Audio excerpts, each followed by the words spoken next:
দুটি বুলডোজার ধানমন্ডি ৩২-এ প্রবেশের চেষ্টা করলে রুখে দিয়েছে সেনাবাহিনী। তারা বলছে দেশের প্রচলিত আইন অনুযায়ী এ ধরনের কাজ করতে দেওয়ার সুযোগ নেই। সোমবার সকাল 12টার দিকে ট্রাকে করে বুলডোজার দুটি নেওয়া হয় ধানমন্ডি ৩২ নম্বরে। এই সময় বুলডোজারের ওপর কিছু তরুণকে স্লোগান দিতে দেখা যায়। এরপর ধানমন্ডি ৩২ নম্বর ঘিরে সেনাবাহিনী মোতায়েন করা হয়। জুলাই স্মৃতি সংরক্ষণ পরিষদের আহ্বায়ক পরিচয় দিয়ে নাহিদ হাসান নামের একজন বলেন, যেবার প্রথম শেখ হাসিনা বক্তব্য দেয় পালিয়ে যাওয়ার পর সেবার আমরা প্রথম ধানমন্ডি ৩২ ভেঙেছিলাম, তখন নিশ্চিহ্ন করতে পারিনি।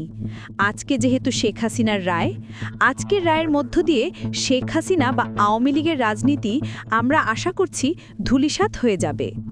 এর আগে চলতি বছরের ৫ ফেব্রুয়ারি রাত ১১টার দিকে একটি বুলডোজার এসে গুড়িয়ে দেয় ৩২ নম্বরের বাড়ি। সেদিন একটি এক্সকাভেটরও আসে সেখানে। ধানমন্ডি থানার অপারেশন অফিসার আব্দুল কাইয়ুম বলেন, ঢাকা কলেজ শিক্ষার্থীরা ধানমন্ডির ৩২ নম্বরে দুইটি বুলডোজার নিয়ে এসেছে। রায় হওয়ার পর তারা বাড়ি ভেঙে ফেলবে বলে মাইকে ঘোষণা দিচ্ছে। তিনি বলেন, তাদের ভেতরে প্রবেশ করতে দেওয়া হয়নি, মূল সড়কে আটকে দেওয়া হয়েছে। সেখানে পুলিশ সদস্যরা তাদের প্রতিরোধ করার চেষ্টা করছে।